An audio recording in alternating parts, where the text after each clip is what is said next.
Hello everyone. Welcome as you're logging in to this webinar episode. Welcome everyone. So nice to see you all. Some familiar faces. So great. And today we are having the third episode of Sitting at the Feet of Elders. And as you log in, it would be really great if you want to check in with the chat, saying where are you joining from and what is that place known for. For example, I'm joining from Paris, home of the croissant, for example. So if you want to do something similar, feel free to check in the chat. And during this webinar, whenever you have questions, also feel free to add them to the chat, and we will for sure have time to reply to those questions during the webinar. I'm Isaac, and I'm here with Missy from the Wellbeing Project, supporting this amazing webinar. And this wouldn't be possible without our hosts and our guests. So I would love to pass to Reggie, our host for today.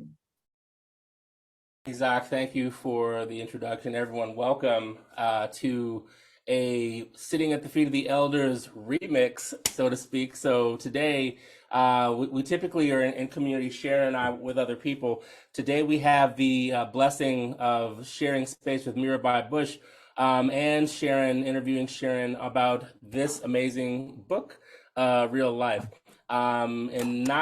And just not taking it for granted, but diving into it and getting into the wisdom of Sharon and Mirabai's relationship, but also some of the nuggets that are in this book that really speak to the heart of eldership, which is the goal of this series.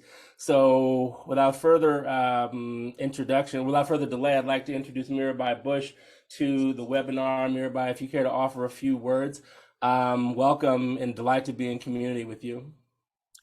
Thank you so much, Reggie. I'm okay. I'm really so happy to be with you all. Just great. And I'm so happy to be here on the occasion of Sharon's book. What Reggie referred to was that 50 years ago, I had just gone to India in search of meaning in life. You know, it was a very chaotic time. I'd been teaching on a campus, and it was the time of the Vietnam War and the Civil Rights Movement.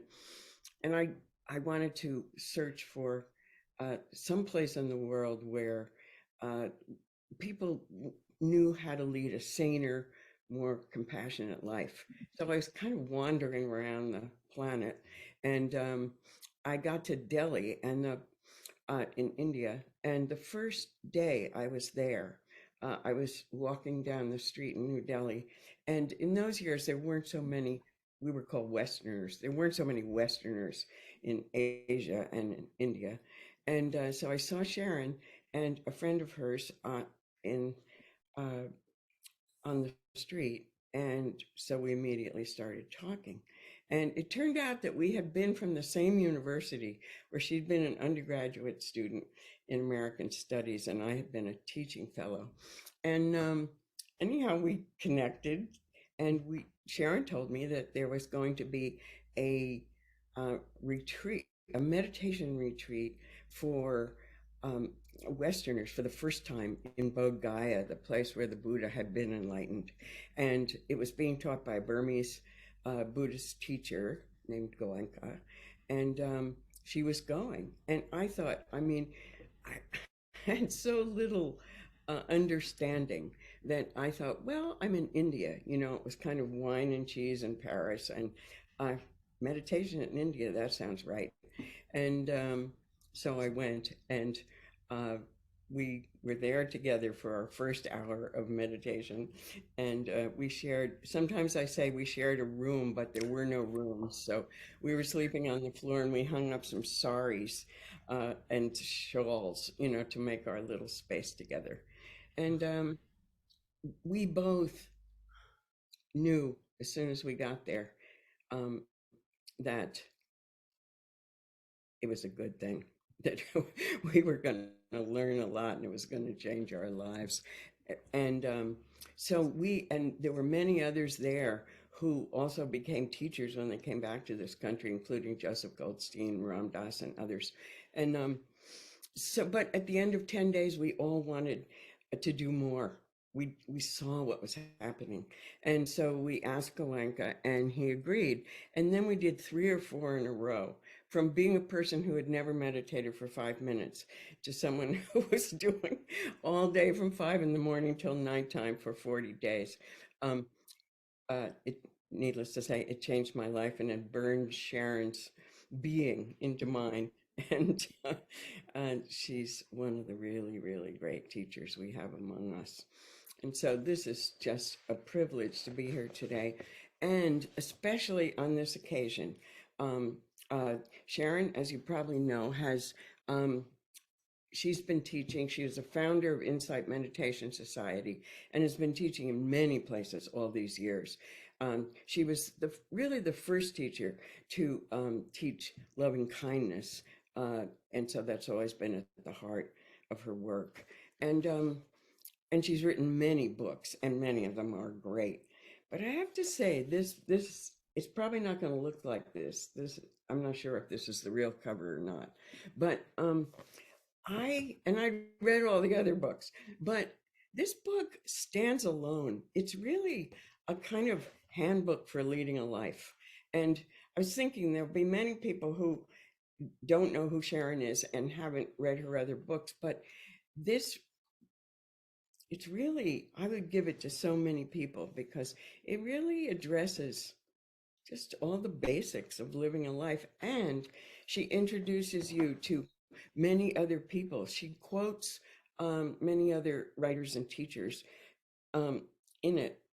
And so if you want to go further, there are many pathways. So Sharon, I am so happy to be with you. And for you all who are here, here is this great Dharma jewel, Sharon Salzberg.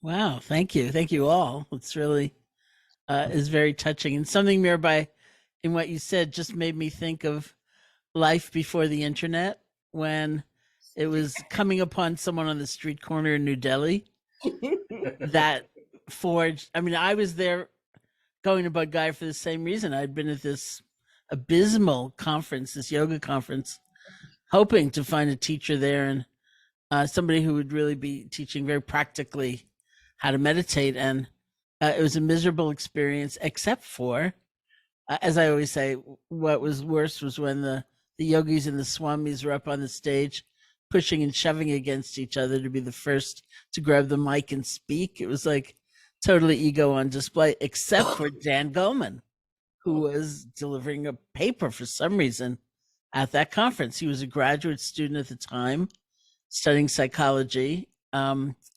meditation. And he spoke at the conference. And like 50 years later, I said to him, "Why were you speaking at that conference?"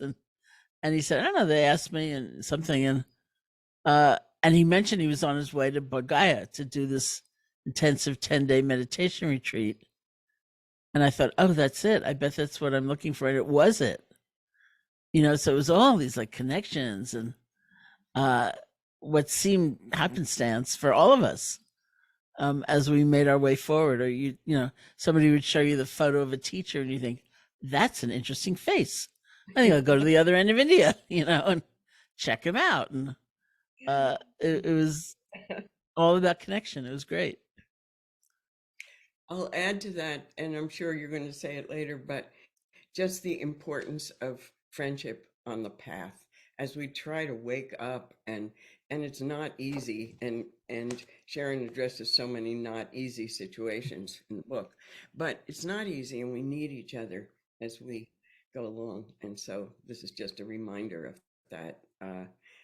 Many of the people we met at that retreat are still our good friends. But even if you just have one friend, and even if that friend you've just met, which still happens to me, that we're here for each other. Yeah.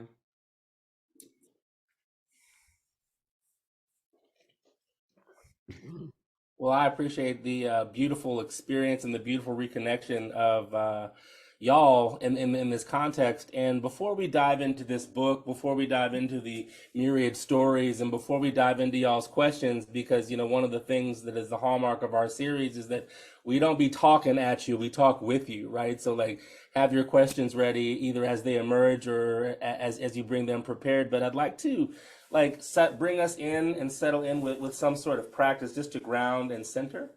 There's a lot going on in the world from New York City and beyond, just to not name anything specific, but a lot's going on the planet right now. So just allow yourself to find a posture that gives you space, grace, and dignity.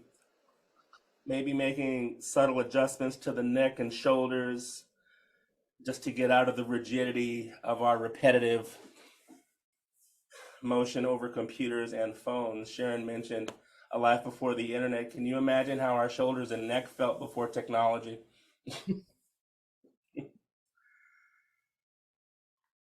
So allowing the shoulders to drape down the back, chest out a little bit, chin back, eyes soft or closed, whatever meets you in this moment. And just allow the breath to be what it is. Watch it rise and fall. And settle into the miracle, not just of the breath in the body, but the miracle of global connection through a digital interface, connection from the heart, which is essentially what this is all about.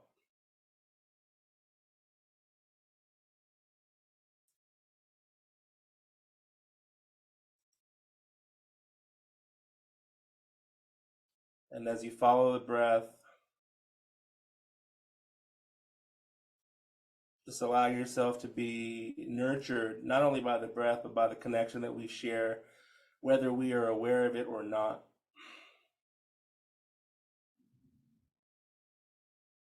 Because as Mirabai mentioned, we're all traveling together, and the being conscious of our traveling together just lightens our collective load.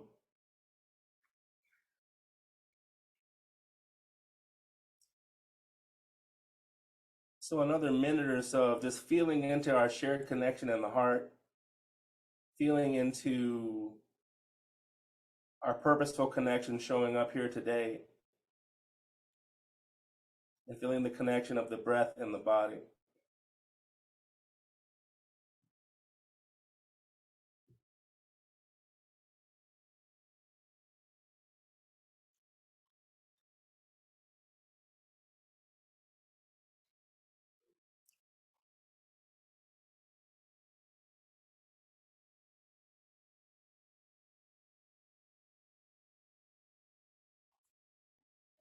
And whenever you're ready, you can open your eyes and release the meditation.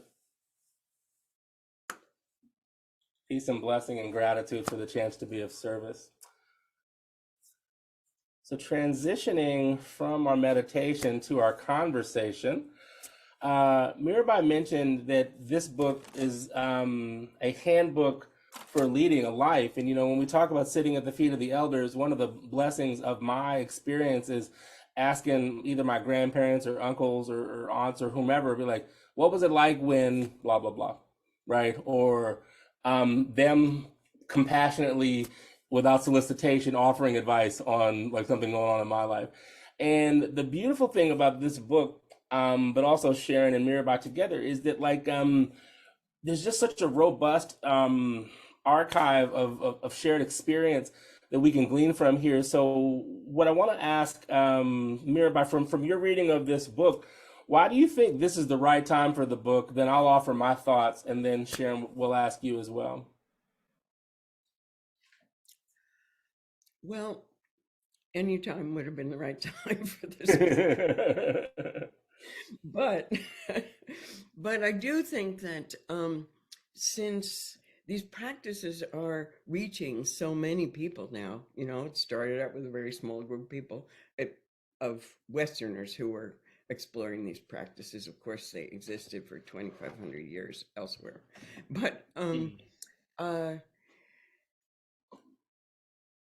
But I think that there is a misunderstanding often when you first learn these, that meditation is all about feeling good, that it's just about sitting and moving into a state of, peace, harmony, bliss, and so on. And of course that happens sometimes. But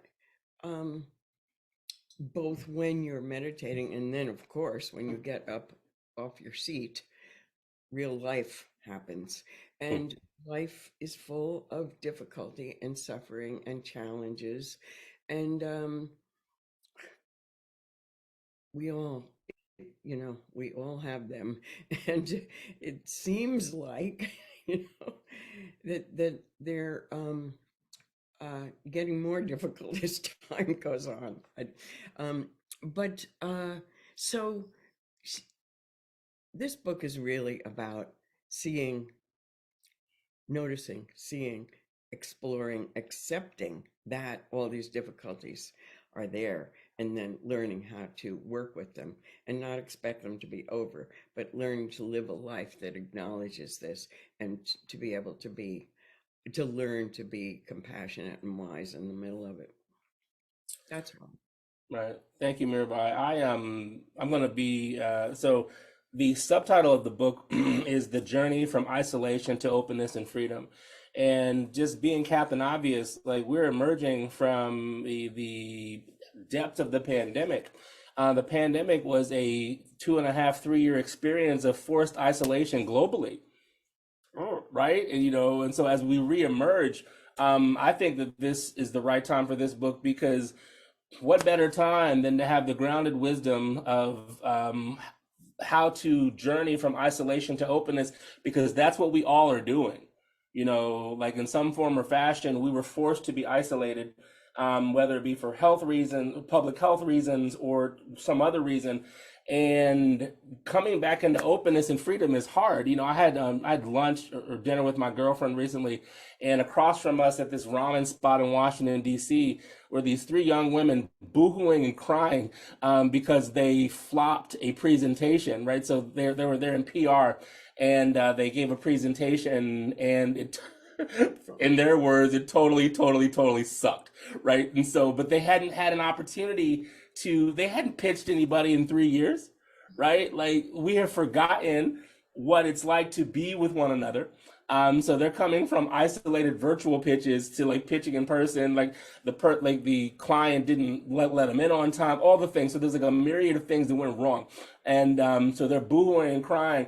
And then they started talking to me. It's like, because I had a shirt on that said, "Be you, they'll adjust." And they were like, "Thank you so much for your shirt. And I'm sorry for unloading on you." I was like, of all the people on planet Earth, I'm a good person to talk to about these things. So if you had a crappy presentation, like, I'm a good person to talk to, because I talk to people about their problems quite often.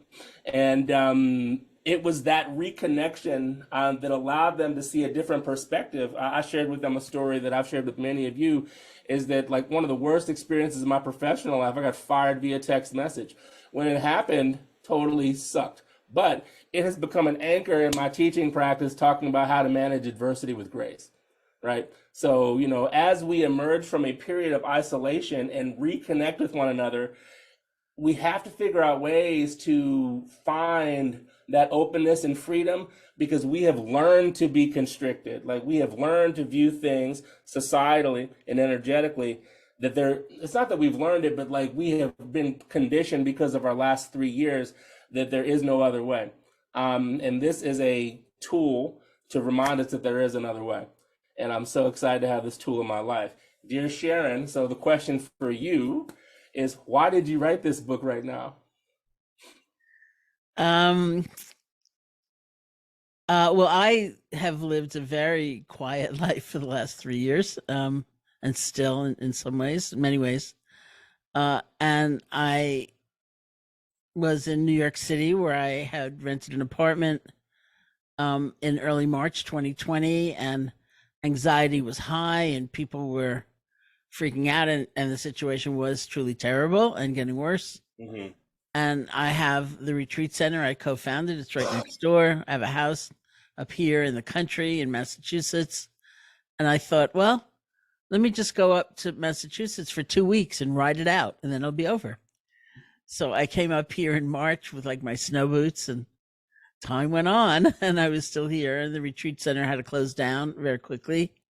And there we were in a whole other reality. You know, the center was closed. We had staff, we had, you know, people needing help. And so I quickly became an online aficionado. And somewhere in there, actually, the publisher of my previous book wrote and said, "Would you like to write another book?" And I thought, I don't know about that. And I tried to think, like, this is my 12th book, you know, like, and I realized that I was writing out of a very different situation. I wasn't traveling, kind of snatching an hour here and there. I was relating very directly to people, it felt like to me, online. And the original book in the Real series, since I got on the Real train, was called Real Happiness. And that was an accident. Like, the original title of that book was Why Meditate? And then we got an advance copy of a friend's forthcoming book, and it was called Why Meditate? And his book was coming out first. So there was a big scramble. And the publisher came up with the title Real Happiness. And I wasn't so sure about it, but that was the title. And then I was on a podcast of a friend of ours, Mirabai's of mine, Raghu Marcus, who runs the Be Here Now Network, which has my podcast and Ram Dass's archives and things like that. And apparently we had an exchange, which I have no memory of whatsoever, but he quotes it constantly. He said, "I asked you, why do you meditate? What happens when you meditate? Like, why do you do it?" And I said, apparently, "I sit down and get real." Nice. Which he loved, you know, and I loved. I thought, wow, I said that. That's great. So the word real developed a whole other meaning for me, or, you know, usefulness for me. And so I had real happiness. I had real happiness at work. I had real love. I had real change. And then when I decided I was going to write another book, I thought, okay, go get bigger. Go big. What's bigger than change and love and all that? And I thought, life. So there it was. That's a beautiful story, and it's a beautiful. I mean, because to your point about, I love that I sit down and get real. Isn't that what the coronavirus pandemic forced us to do? Like, sit down and get real. Like, we are not as separate as we thought that we were. Like, the air I breathe impacts you, the air you breathe impacts me. There are all these things that, you know, there's one of the epic books in African literature is Things Fall Apart, right? And so, like, you know, sit down and get real. And for many people, things began to fall apart, not necessarily in a destructive capacity, but just the ways that we had orchestrated our life just weren't there, right? And so then what? And so by virtue of our external circumstance, things began to feel as if they were closing in on us, right?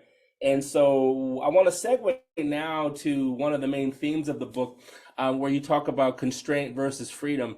I enjoyed, like, so spoiler alert, y'all, I'm an existential philosophy major from Yale. And so, like, when they're like these deep treatises of, like, I'm a word nerd for that. Like, I'm here for that for all my life.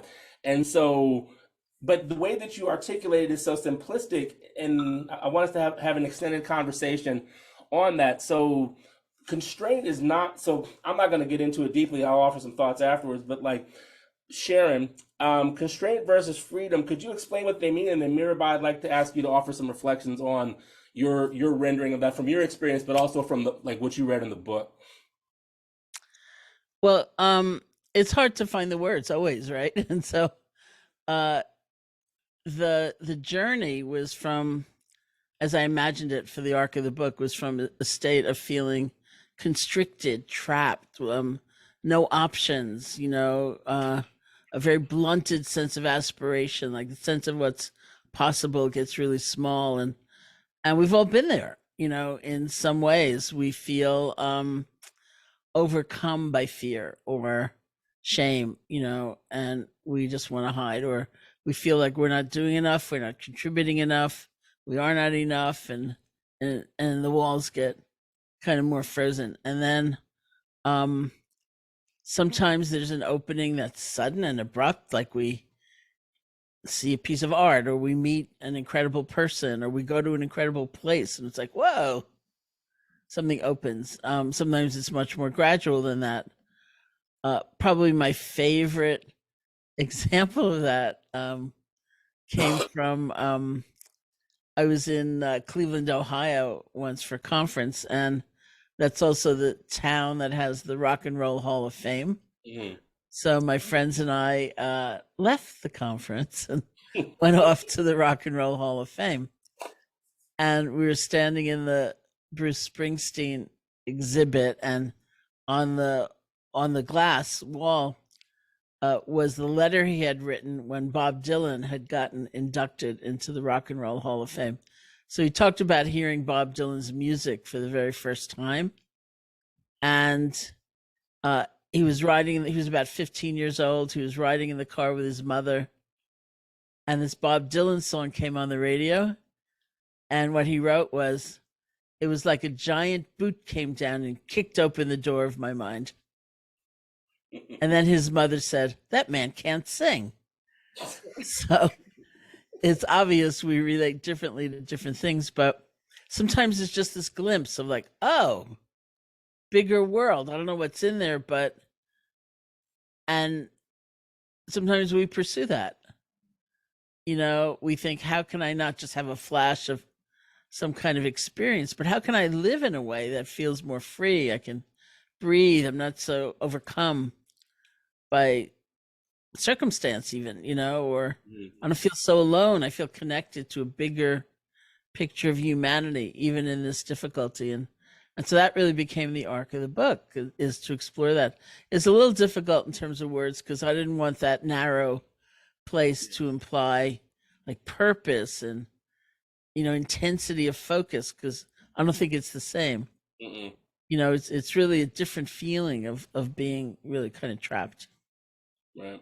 Mirabai? Yeah, I was thinking when you were talking about COVID that in the beginning we felt like really constricted. We're just here and there's can't go out anywhere or see anybody. And then actually when the internet opened up and Zoom came home, and then all of a sudden the whole world was there, and being part of any of these summits or teaching experiences or speaking, everybody wanted people to say something that would bring people together, and then it became huge. That was amazing to me. So we're just sitting here in this same little space, and it went from narrow to big. And yeah, I mean, my other experience, first major experience of it, was back again, when I first learned to meditate. And my mind, which was, I'd been studying for my PhD in literature, so I had read, you can imagine how many books. Mm-hmm. And Reggie, before I did that, my first thought when I was trying to figure out what the world was about was to study existential philosophy. Didn't get me too far. So, Yes. but they did appreciate my sense of dread, But yeah, but I could literally feel my mind opening up. It had been very constricted before. I was supposed to think in a certain way, to be critical, right? And even though I was working with great writers and poets, still what they were developing in my mind in graduate school was like a very very focused / constricted mind. And when it opened up, it was like, I never thought to look in here and to wander around in these vast spaces. It's amazing. So, Sharon, if that were your only message, it'd be so great. Give us some other examples of that when it opens. Yeah. Yeah, I will. But first, I have to ask you a really weird question. Weren't you the countdown girl at Cape Canaveral or something like that, as we called it, dealing with rockets into outer space? And I did work. I worked on. I'm thinking about it because these new astronauts are just been named. I worked at Cape Canaveral. I actually edited manuals on fueling the Saturn V with my English degree because I knew how to edit. And yeah, it was in the 60s. And I was there because my husband was in the Air Force. And I, at one point, because I've been thinking about this also because of feminism and so on. At one point, I worked in this big hangar-like structure with 100 men and me. Wow. So yeah, I was kind of the countdown girl. I like that. something like that. And because I was thinking about, one can view that work obviously very uh mechanically, or I mean, space. You're talking about, Yes. you know. Exactly what I loved about it. I mean, it was mythic. They all had mythic names, and then we had no sense of anything about space then, except we wanted to go out there and explore. You're right. Yeah, thank you. That'll be a chapter in my memoir. Thank you. All right. So when do we open in that way? I mean, it's funny because I think so many things, even a lot of pain, a lot of suffering, can sometimes open us. Not always, but it's like the inessential things fall away, and we go, oh. Certainly, I think any experience we have of connection, not being so alone in facing duress, or I think that's, in some ways, that's what resiliency is about more than anything. Is recognizing that we're not so isolated, that we feel isolated. We feel that kind of a barrier, but in truth, that's not what's happening. And I've been, kind of marveling for years that it doesn't take a very spiritual understanding, that so many things teach us about interconnection, because that's what's real, that's what's actually happening. That economics teaches us that, environmental consciousness certainly teaches us that. And for years, I've been saying, before it was fashionable, I was saying even epidemiology teaches us that. Because what happens over there doesn't nicely stay over there. It comes out to us here, and what we do, it matters, because it will go out. And so I think that truth of interconnection, because it is the truth, is what gives power to this idea of not being alone, and recognizing how connected we are. And then, there are things that are very personal. People will talk about nature. People will talk about seeing the goodness of someone. Like we can get so wrapped up in what I'm doing is not enough, and I'm not really solving the problem, and it's not magnificent enough. And then you just see somebody do a simple act of reaching out to someone or listening, some act of kindness. And it's like, it's awesome. It's awe-inspiring.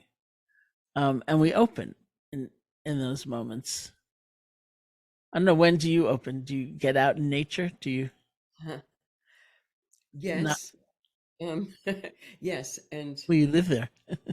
yeah, I live in the country, and I'd say in the summertime, when we get to spend some time on the vineyard, I'm helpless before the sunset.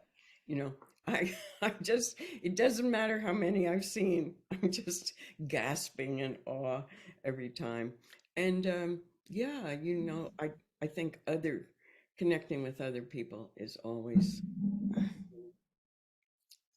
love.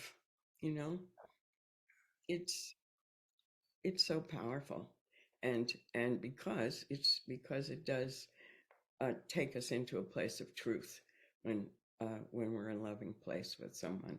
And also, I mean, I've been um, awakened to it in the last number of years, because now have a grandchild, And just watching, I mean, I love her and everything about her, you know, but just watching a human, you know, develop, and just watching her mind um, open, and, you know, listening to her questions.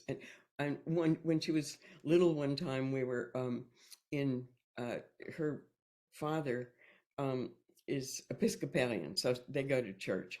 And so usually I would take crayons or something for her.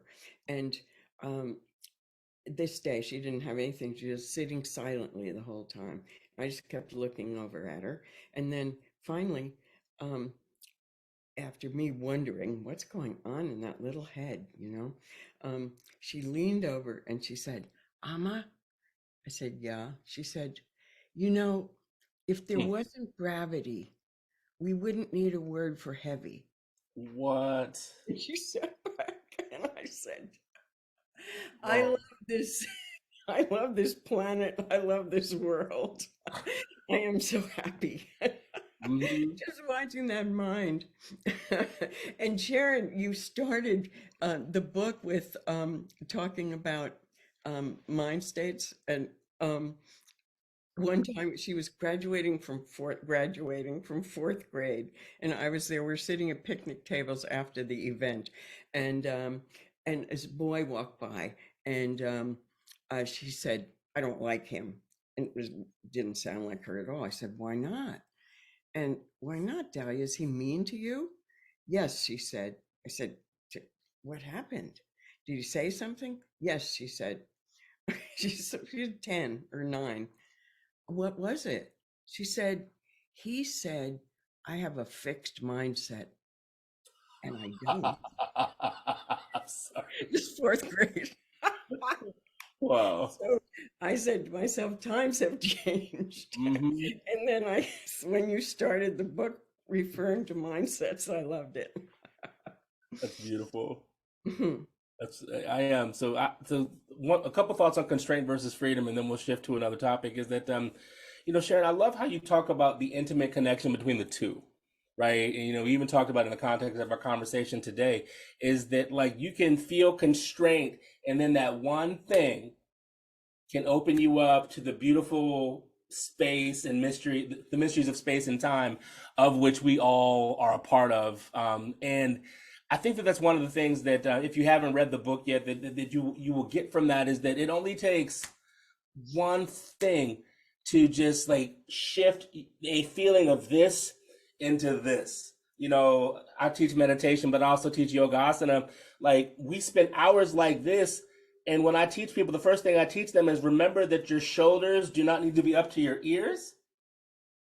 And so constraint, Yeah. freedom, right? It can be that simple and that profound, right? And the other thing, like reflecting on the coronavirus before we switch to talking about, and Mirabai, you're talking about your granddaughter as a perfect shift to age versus eldership. The constraints of the coronavirus were the catalyst that allowed the freedom of my teaching practice to explode, right? So the coronavirus limitations kind of tore away a lot of the barriers to entry for people who look like me. And I was pressed into service. And so I saw the coronavirus not as a constraint because I couldn't get to a studio. To your point, Mirabai, I was like, I got this thing and I can talk into this thing and I can take my heart and put it into this thing. And next thing I know, I taught 2,100 classes over the past 3 years, like yoga and meditation and podcasts and all the things. So like the constraint of the coronavirus gave me dharma, right? Like action and karma, right? Like to be of service, right? And so like I'm very grateful for that nuance between the two, because it just gave me permission to explore that, explore that relationship. And to talk about age versus eldership, we talked about this in pre-production, y'all. We just because someone is older doesn't mean that they got wisdom. You know what I mean? There are a lot of people who've been doing a lot of things for a long time, and that just means that you're well versed in mediocrity. To me, the difference between eldership and stewardship is like offering like a handbook for leading a life, or points, or my grandmother, who I still have in 96, who I mention often, she'll just say that one thing, and I'm like, whoa, and so age versus eldership and stewardship, to me, there are a lot of people who, and that's the thing, age, being constrained by age, viewing life only through age can be a constraint, right? But viewing life in terms of eldership and stewardship is freedom, right? Like recognizing the truth of impermanence, and in the truth of impermanence and presence with that, like, how can I be of service to someone else as I get older? I talk to a lot of young folks, and I shared this in our pre-production meeting. I got emotional last week because 10 years ago, the only job I could get was as a part-time civics teacher, like with all my fancy degrees and connections and stuff. Only thing I could get was a part-time civics gig through the Department of State. But I poured my soul into that gig and those children. And 10 years later, like, this one young man from Pakistan, rural Pakistan, is now like a award-winning researcher. And I called him philosopher. Like, when I met him, I was like, he's like, I'm Wahid. I'm like, I'm gonna call you Wahid philosopher. Cool. I'm not a philosopher. Blah, blah, blah, blah, blah. So he posts this thing on the socials, and I was like, my research was picked up by such and such in this big fancy thing. And I was just like, philosopher. I knew something was going on with that. And he was like, I need you to know, Reggie, that even though I rejected the title, I kept those words with me my entire life. And whew, right? Just like, oh man, like my eyes got sweaty. And so I think that that's the difference between age and eldership and stewardship. You know what I mean? So just like that one comment to a young person plants the seed, and it allows it to germinate from there. Any thoughts from the both of you? And Linda, I agree with you. What did she say? Just because someone is younger doesn't mean they're not wise. True. Sharon, you start. Yeah, and I think it's so interesting because I think that is very, very important, that one can be younger and have a lot of wisdom. And at the same time, some of us have conditioning where we kind of discount the older people. Yeah. And we're not actually listening, to their lives, which, I was talking to an 88-year-old friend of mine the other day who's having to have a life change and, go into a nursing home and things like that. And I said, something about how sad I felt that he was giving up his apartment. And he just said to me, I've let go of a lot. I let go of a lot of stuff in my life, and this is okay, And I think of situations like, in a funny way, one of my meditation teachers, or my teacher's teacher, so really like the head of the lineage and like the patriarch, we brought him to the U.S. His name was Mahasi Sayadaw. He lived in Burma. He came to the States at our invitation a few times, and he was quite old and very, very chill. He was very, very serene as a person. And so much so that a lot of people in the West were kind of looking at him thinking, I don't know if that's how one gets after like a lot of meditation, like doesn't look lively enough for me, or where's the passion, things like that. So, but that was his persona. That's who he was. And then I, studied some, and I found out that earlier in his life, he'd made some very bold moves in terms of the kind of world of meditation, and what he did was really opened up the prospect of a very profound meditation environment for women, for lay people who were not monastics.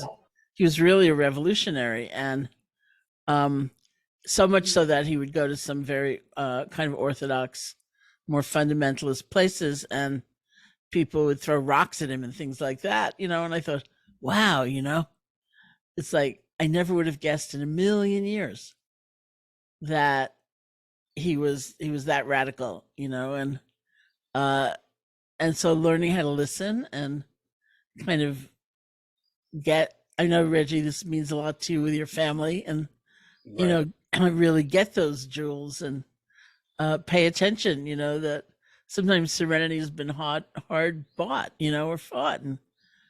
And people have been through a lot. And it's kind of amazing that we can and often don't get that kind of transmission. Right. Mirabai. Hmm. Yeah, there's so much. Um,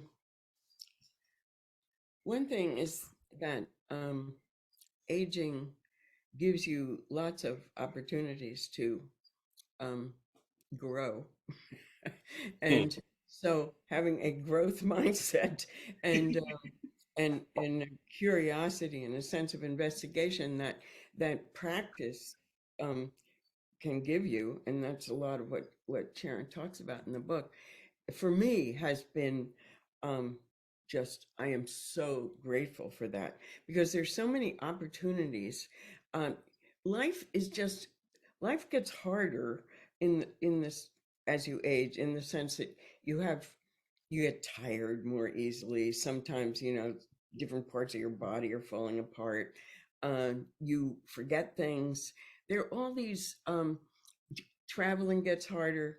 Um, and so there are all these temptations to constrict rather than to open, to say, I don't think I'll go there. Oh, I don't think I'll spend time with that person today. Or I think I've read enough on that subject. I'm not really interested anymore. It's the temptation is there to constrict. I mean, it is in life in general, but I see the ways in which it is in aging.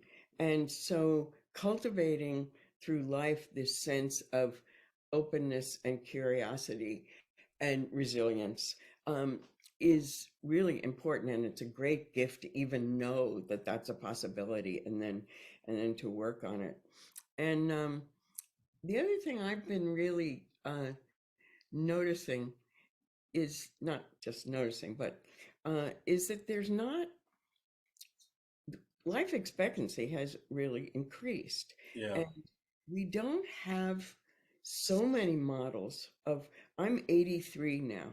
So we don't have so many models of like being in your 80s when you still have, you know, energy and are interested in life. Uh, and I keep asking, what is the best use of my energy, my being at this time in my life? What should I be doing, you know, that would, so that I live a life that will move toward wisdom and compassion? And of course, there are, you know, there have been some amazing people who've gone before and who've, you know, left us messages, but not so much. And so that question of what is the best use of who I am at this time in my life, which we ask all through life, is it's interesting for me at this time in my life. Um, yeah, Uh, there there are certain things have been amusing and interesting that w- I often do this practice.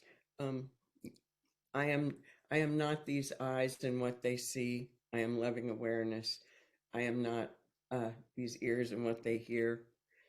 Well, as you age, you start getting things replaced. Okay, so I had a cataract surgery, and so they take this film off your eyes.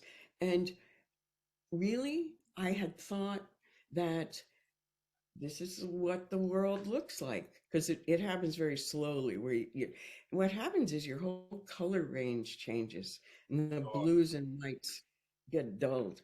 And when I had the lens taken off, it was like, oh my God, I thought I was looking at the world in as it looks, you know. Of course, it looks different to everybody, but I had that, you know, this is the world. And after the operation, it was like, oh my God, all that time I've been telling myself it was one way and it's another way. And that's like such a, you know, great metaphor for so much of what we tell ourselves. Um, uh, so yeah. I had both my hips replaced. So I can, of course, I thought those hips were me. you know. No, we are not our hips, it turns out. And now it's easier to say that because they're titanium. So it's like these there are some boons to aging, ways to that help you wake up to who we really are. Right. I mean, Mirabai, you mentioned it, and we talked a little bit about how life should be easier. Excuse me, life should be easier now. And but I appreciate you talking about the ways that it not being easy opens us up to like softening and being more aware with how things truly are. Would you mind? You mentioned the loving awareness practice. Would you mind like leading us through that now? Okay. Okay. I'll just do a short version of this, which is a practice that helps us, as I said, remember um, who it is we really are. And of course, if you age without awareness, then as your body falls apart, it's not so important because that's not really who we are. Um, and so I will, we'll do it where we just repeat the phrase, I am loving awareness. And if you don't, uh, like using words for your meditation, I always say, I think I originally learned this from Sharon, um, try it and see what happens. Notice what arises in your mind as you say these. It's not, there's not a perfect way to do it. Just see what arises. And so silently repeating the phrase to yourself, and as you breathe in and breathe out, and just allowing your body to rest in awareness. So either with closed eyes or a soft gaze, just first noticing any sensations in your body from sitting here and listening.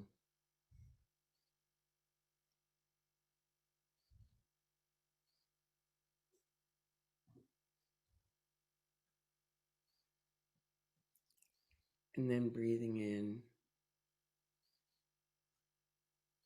and breathing out. And on the out breath, breathing in the great life sustaining, nourishing air filling your body. And then as you let it go, softly, I am loving awareness. I am loving awareness.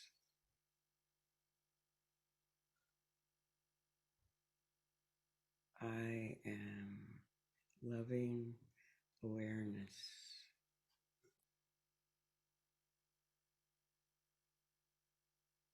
I am loving awareness.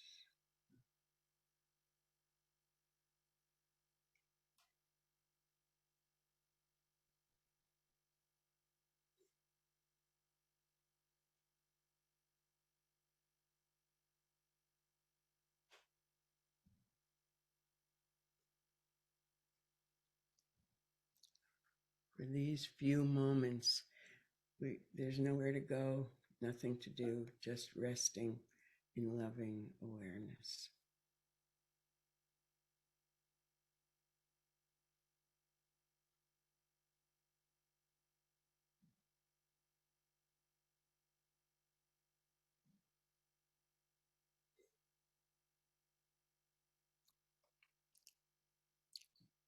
And when you're ready, slowly opening your eyes and coming back into your room and into the room we've all created together.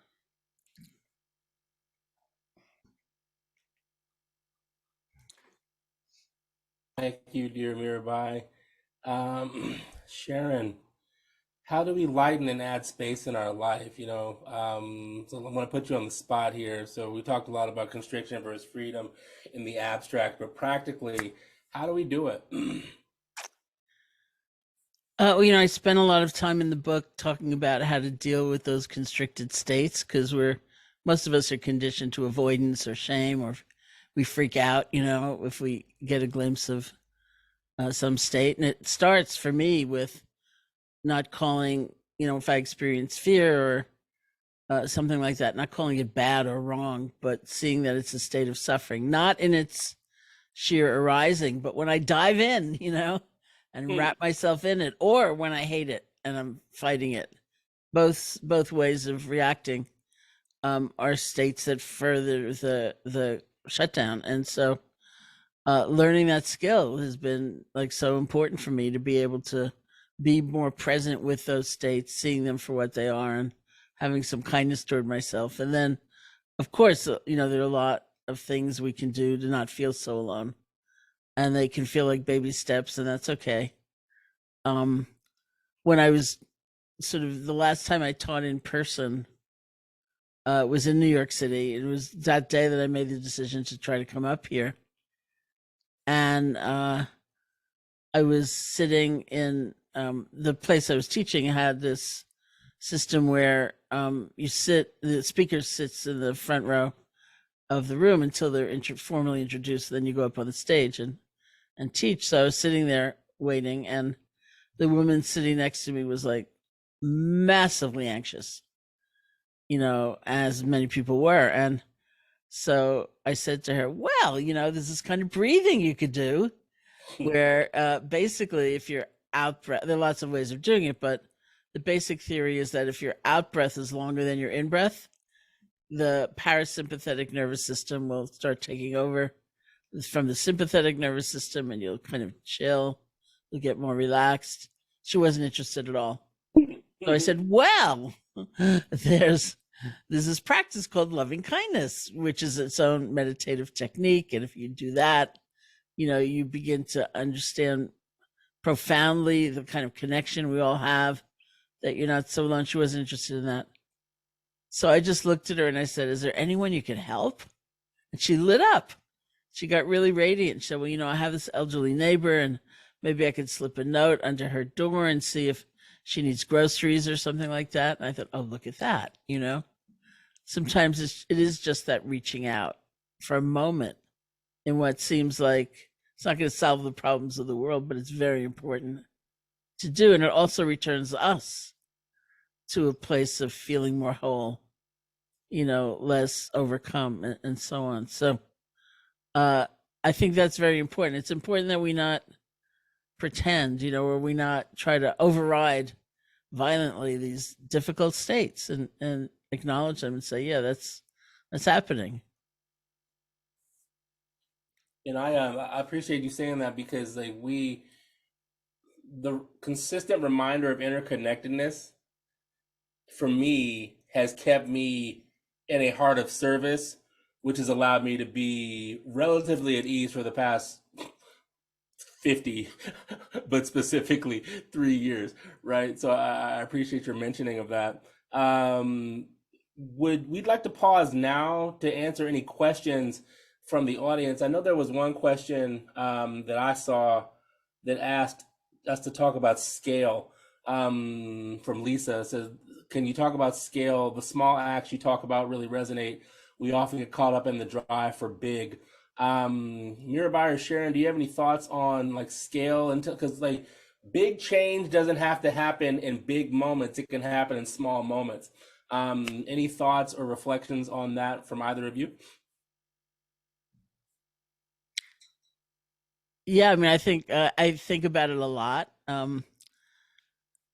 I'm asked that a lot, different projects, different ideas. Somebody will often say, well, how's that going to go to scale? And it's a different way of thinking. I remember once I was teaching in this foundation, and they put me in a room so that I was facing this wall, and then giant letters on the wall, it said, if you can't measure it, it didn't happen. Mm. And I finally brought it up, because it was like enormous letters. And I said, I have mixed feelings about that. I understand if I'm a foundation and I'm giving away money, I want to know it's not ill spent, and some frivolous way. But I said, there's a mystery to this process too, right? Like, what if you educate a child and you don't see a result for 20 years?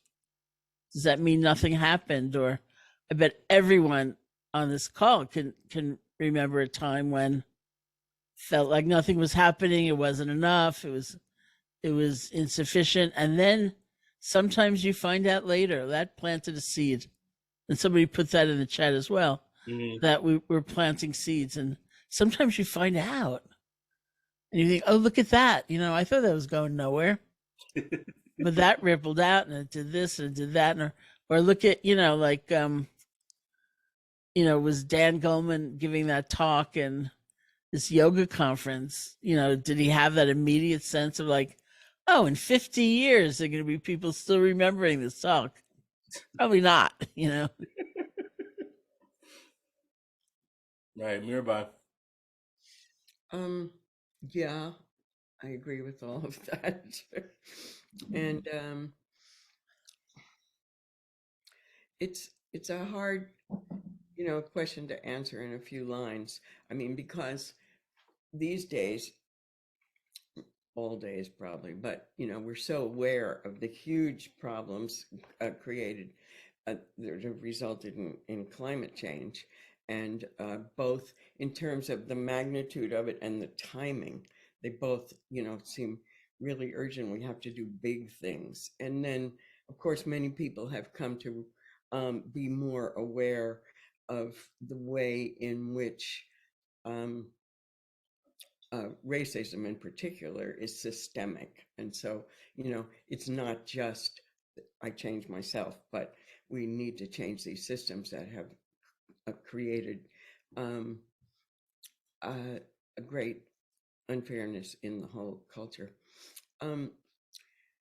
It's a combination. It's a combination of like figuring out what it is that you in particular can give to the whole unfolding, and what it is you love and what it is you do well and what it is that makes you happy while you're doing it. There are a lot of questions in terms of figuring out what role you should play. And then there is increasing your awareness of the whole and looking at ways in which we can I have the same feelings about taking it to scale for years. But when a funny thing happened on the way to Google.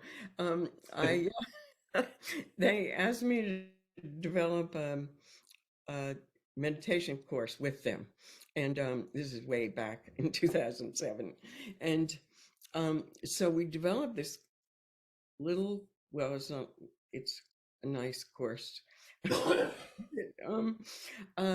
And it has all the basic practices in it of awareness practices and loving kindness and compassion practices. But I developed it with a Google engineer there who had done meditation in his life, and we offered it at first to and 10 people came who were interested in it, and we said, we're not designing this for scale. We're designing this as going to be it was all in person, one-on-one, or one on several. Those 10 people really liked it, and they told their friends, and and now, then we spun off a nonprofit to take, because other companies wanted it. It's called Search Inside Yourself. It's now like tens, 100,000 people in 50 countries have taken this course. I didn't design it to go to scale. It was just, I looked for what would have the most integrity, and framed it in a way that we framed it so that it would appeal to young, nerdy engineers, almost all male, and almost all either white Westerners or Asians. But because it was rooted in these practices, they're universal, so it really worked. But so sometimes you don't always know, you don't always have the intention to take it to scale, but the more integrity what you offer has, the more likely it is to affect a bigger change.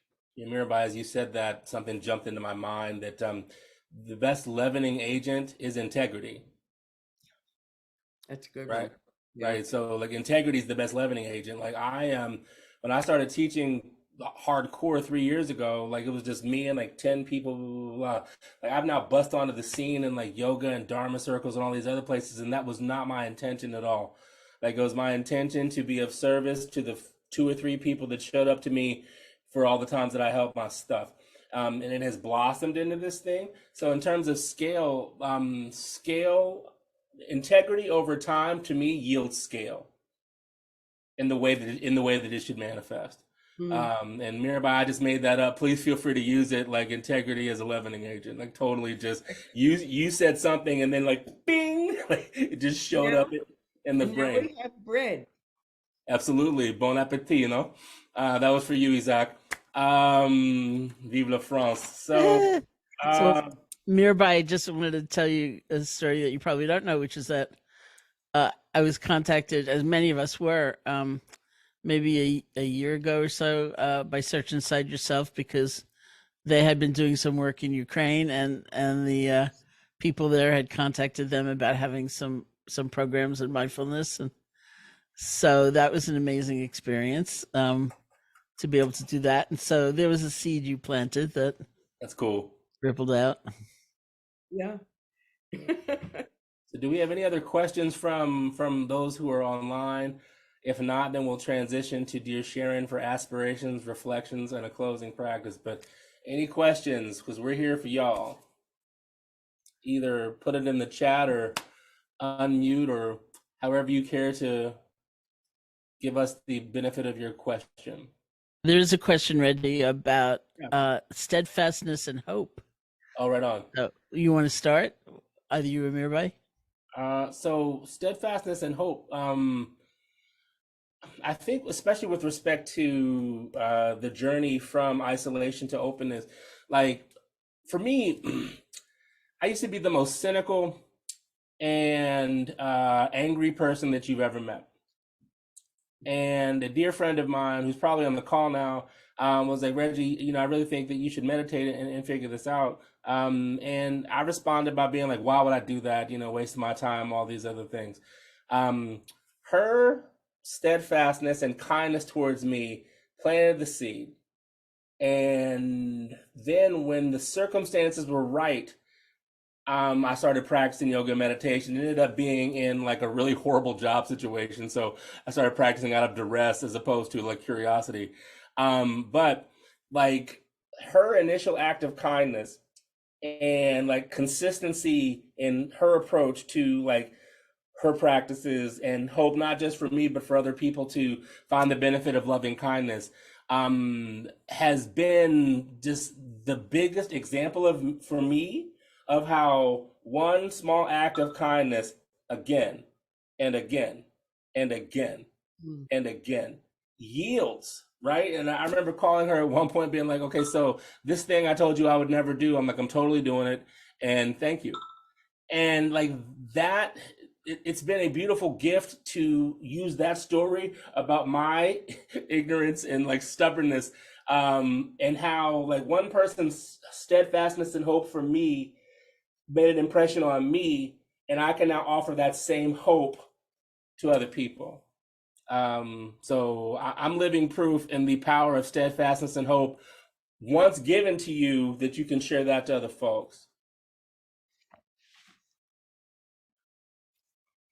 I'll just say one thing about hope, which is that I have a friend who's been a teacher during this whole long time also. His name is Brother David Stendel-Rast. He's Austrian. And he was recently, I was part of a honoring of him recently because he was giving his archive to University of Massachusetts. And people were looking at the environmental crisis and and other things, racial injustice and so on, and he was saying, "Oh, this is a really hard time in the world. It's really hard." And someone said, "Does that mean you don't have any hope?" And he said, "Oh yeah, I have hope." I said, "Well, it didn't sound like it."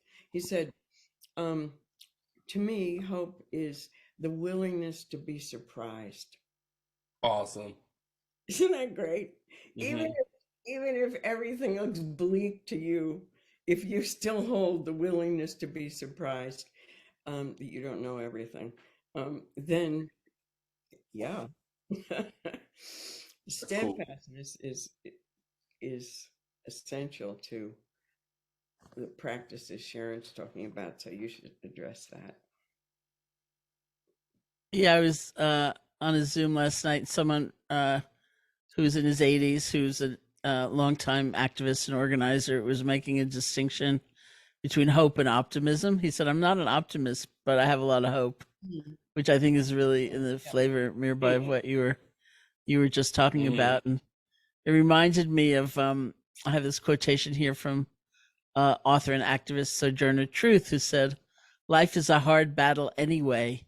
If we laugh and sing a little as we fight the good fight of freedom, it makes it all go easier. I will not allow my life's light to be determined by the darkness around me." Sweet.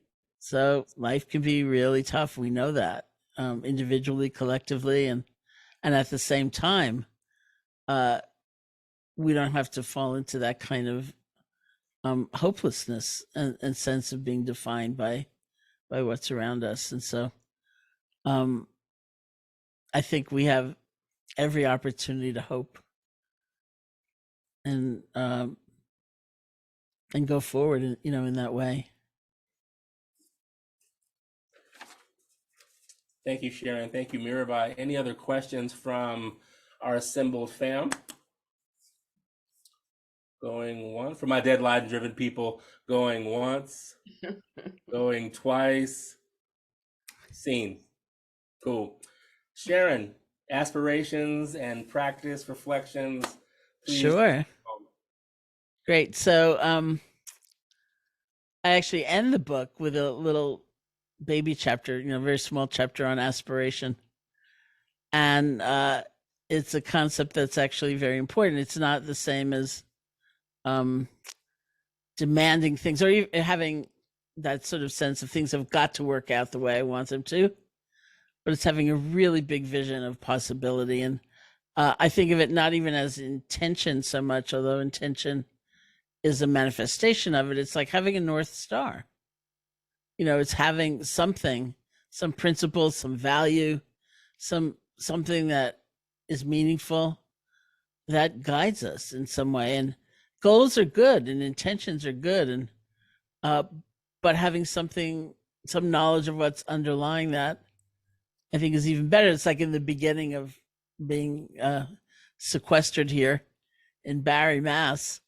I thought, okay, it turns out I'm going to be here for more than 2 weeks. It looks like I'm going to learn Spanish. I didn't learn a word of Spanish. and then I thought I had seen on TV or something, this woman who said, I always thought if I only had the time, I would really thoroughly clean my house. Turns out time wasn't the problem. So that didn't happen either. And then I kind of thought, well, go deeper. Like, what do you really want? And I thought, I want, for whatever time I'm here in this kind of odd situation, to really try to be kinder. So that's like an underlying aspiration that can manifest in a million different ways every day. So I decided, okay, I'm going to try to be kinder, which meant, for one thing, rereading emails before I pressed send. Mm-hmm. So I'd write them out and then think, how might this sound if I was receiving this? Mm-hmm. And read it in that light. And often I would think, that's a little terse, or that could be easily misconstrued. I better rewrite that. And I would redo that. And I think in some ways we can live in a time of very blunted aspiration, not daring to imagine that we can be different, or that life can be meaningful in these ordinary ways, these moments. And so I had one teacher, a Tibetan teacher, who basically, his name was Nyoshul Ken Rinpoche, he basically said to us, his assembled students, like, why is your sense of aspiration so small?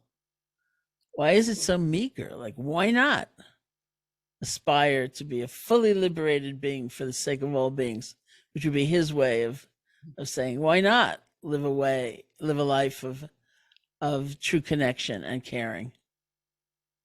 Why not? And sometimes we see why not, but we can just do a few moments of reflection, sitting quietly and seeing what emerges for you in a very personal way. Is what might form that deeper sense of a North Star? What could be the unifying principle that you just refer to as you make choices, as you reflect on what you want to do in terms of your priorities, spending a day? So we can just sit quietly together. If you like, you can rest your attention on something like the feeling of the breath in order to have an anchor. Just see what comes up.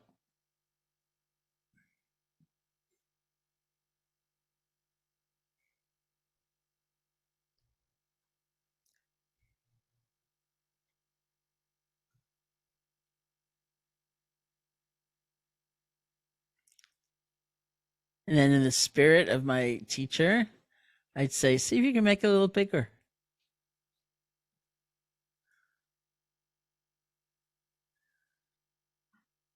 Like if you're thinking, I want to be a little bit happier, how about I want to be happier? Something like that.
Thank you.